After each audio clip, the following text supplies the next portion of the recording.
Okay, I've been working on this some more here with these progressives. Dynaglide shocks. So I went ahead and put it on the bike there and I stripped all the crap off of it. Looks a lot better. Now they're offset down here, which helps us because that gives us our offset we need. Only needs a little washer right there and to make them straight. So that's pretty close. I can still put a washer here and put a foot peg on here. Pop up peg. An old Anderson style peg on there. Nice. Looks good. This fender doesn't fit with the strut here. It's a little tight. It's about 1/8 of an inch too close. We can work with that. But this will look all right with that. I can put one of those stupid little aluminum short covers used on late model Sporties on here to cover up the top of the shock, or if we have a good shock, just leave it. Looks good enough for me like it is. I like without a bunch of covers on it. So it really dresses the bike up a lot better than having this stupid ass crap on there. It looks like this. These are horrendously crappy looking. Look at that difference. So I think the Progressive makes an all black set, and I know they make heavy duties. So if I get a heavy duty all black and jacket full up like I did on this one, that might work. Might be enough tension, but I don't know. So this one here is how they come. Now they also make a full-length cover you can put on there too, but I don't want to have a full-length cover on there. It's not going to do it for the look I'm after. I like the naked look. So the Progressive tool kind of works on the Progressive shock, but a little sketchy. Anyway, it worked. So first thing I do is unscrew it a little bit. Same deal, we put the punch in here, this punch. I think the only reason it's even working at all is because there's no bushings in these shocks. The afterpiece is gone that goes in here. So that just starts compressing through like that, just like before. Just run it on down like this. You can see the clips right there. Now their clip's a little different Harley. It's not a split clip, it's all one piece. So the rubber has to go down, and there's a washer here that goes up inside the clip to keep it from coming out. So you have to compress it far enough to get all of that stuff down there. So first thing I do is get this stupid rubber out of the way.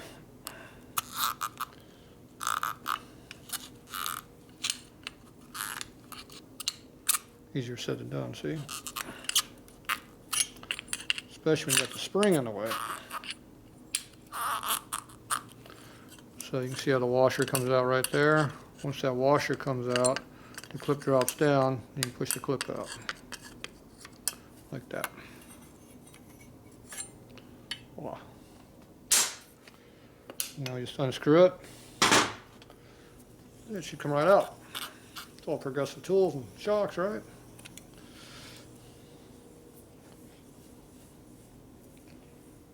So just as you get to the last thread up here, it bottoms out. So this is done. But this is still tight, still under tension. So it's going to want to spring up on you a little bit. Not if you can't compress down now. So you lose that one. Ugly. Take this one out.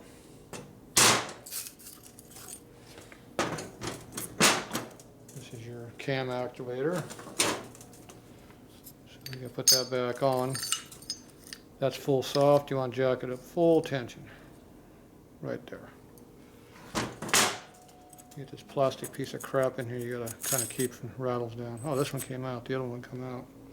Had to fight a little bit. This is kind of ugly looking, but if you don't have it into the springs, eat on the side of the shock body, so you kind of got to have it. So you want to know what kind of shocks they use? Warning, do not use. Unknown. Made in like Mexico. Foreign import crap. That's why you can't buy Progressive shocks. They're not made in the U.S. Everything's back ordered right now. Either came from China or Mexico. These ones came from Mexico. So the plastic rubber goes in there, supports the spring and keeps it from wobbling, making noise. So you still got to put the clip back in here. The problem is the tool presses on this, which we're not going to use no more. Harley has a flat wash you can put in there, but I don't want that in there either because it looks like crap. So, turns out this will compress the spring, just not the top one.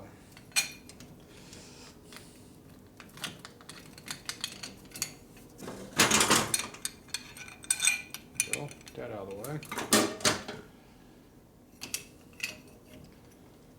It's a tapered wound spring, kind of like a beehive, so it hits on the lower couple coils. I don't care what it pushes against as long as it pushes with it. So push. The problem is you have to compress the spring to get the punch in here. So, like that. Now if I had the small hole in there, it would be even harder because I have to compress another 1/4 inch more. But no big deal, it can be done.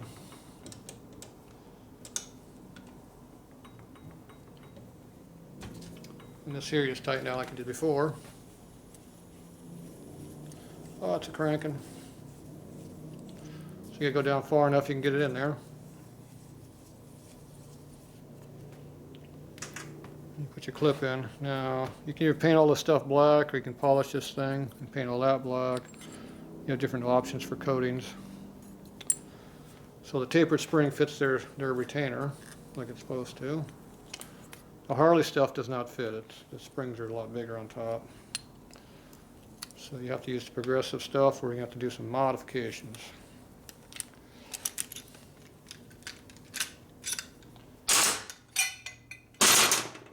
So don't put your fingers in there until you know for sure that this one's in. This one popped in, the other one was not in, so I just go like that and pop it. Okay, so there's a shock.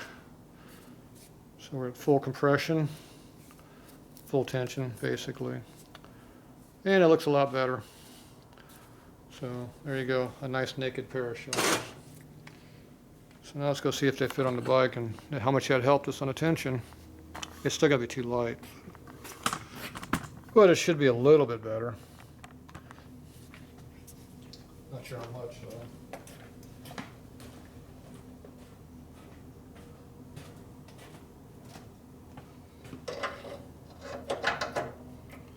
Okay. Correct direction. Yep.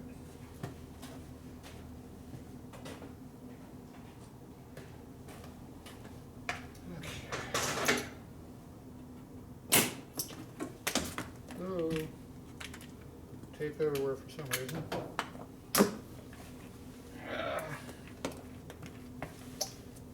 Somewhere I had rolls of tape. Came off. Okay, this tire has a hole in it too, I guess, because it flattens out. So you got to keep it up with air. So to get a full test, I'm going to have to put air back in it. Takes a few minutes to run down, so we got a little bit of time for testing. Enough for that.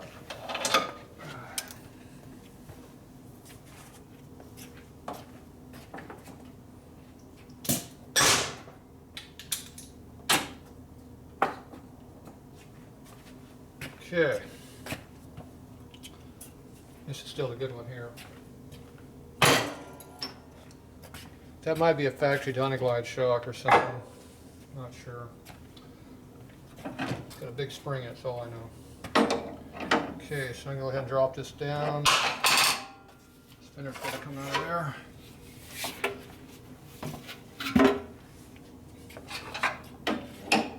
So before it drops.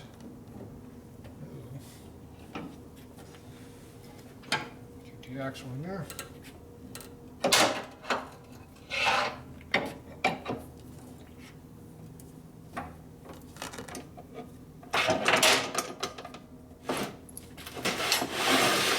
Pull the lift out, barely, and just drop some more.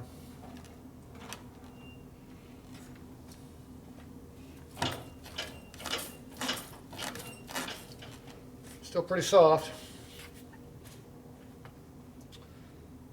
But, so you can't really run it like that, it's too soft.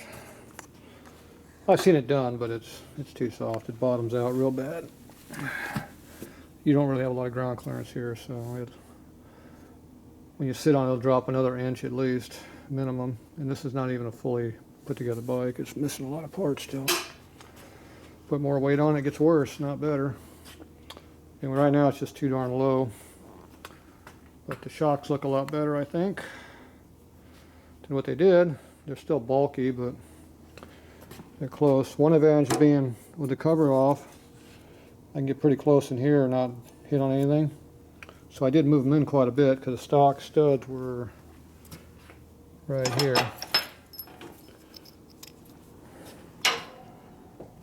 See how much we moved it in? That was way over here. So we moved them in there quite a bit, probably close to a ½ inch. All the way over to here, so that's almost a ½ inch, probably 7/16 we moved them in, which makes them look a lot smaller than what they were. So, because like I said, we had all this big stuff like this on here. Excuse me. So, anyway, they're definitely a lot thinner. You know, in the factory they sit way out here like this, so those move in a lot further. So effectively they look like they're about 3/4 of an inch less. That's 1.5 inches per side narrower, so that's definitely the look I'm after. So I'll probably have to go with the progressive Dynaglides or some kind of heavy duty shock for Dyna. 12 5/8 will make the bike sit dead level or slightly high in the back, which is not really what I want, but when you sit on the bike it should settle, so it'll be fine when you're riding. It just looks a little dorky when you're parked. Oh well. The way it goes. So, but anyway, it looks better. Alright. Tire's going flat.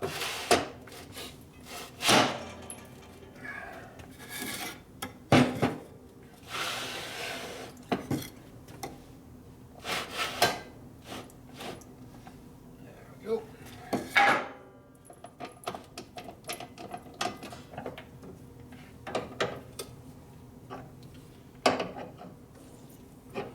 How much they're compressed. How much they were compressed.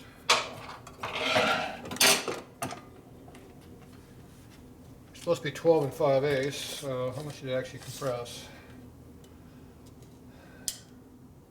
We are 12 inch. So that's the same height as the stock shocks that are way too low. They don't move. These ones actually do move though. Probably dropped the bike. How much we actually dropped the whole bike though. Don't measure the axle, measure strut. So we were at 20, depending on where you're at, 23 3/16 or so.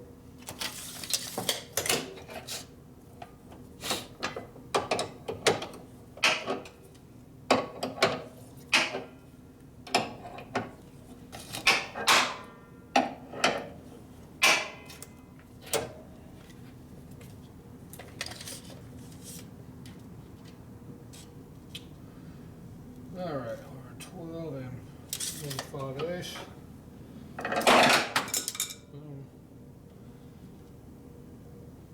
It's about 12 1/2 where I want it to be.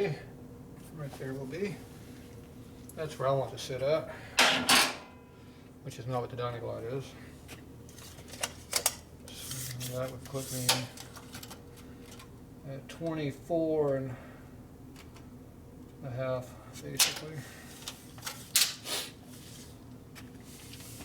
So we got 24 1/2 and 23 1/8. So that's 1 3/8 inch drop. And we had a 5/8 drop on the shock, or over ½ inch. So that's over 2 to 1 ratio. That's why the shocks are so soft. It's a pretty good drop. It's almost a 3 to 1 ratio. Pretty close. Between 2 1/2 and 2 3/4 1 ratio. So that's why you need so much spring tension on these things. When the shock's mounted way back here, the ratio's a lot less. So it could be a softer spring. Alright, well that's where we're at for this now. So all night playing around and we determine what we can't do and what we can do. So we found our fender does not fit and our shocks don't fit. And the tire goes flat.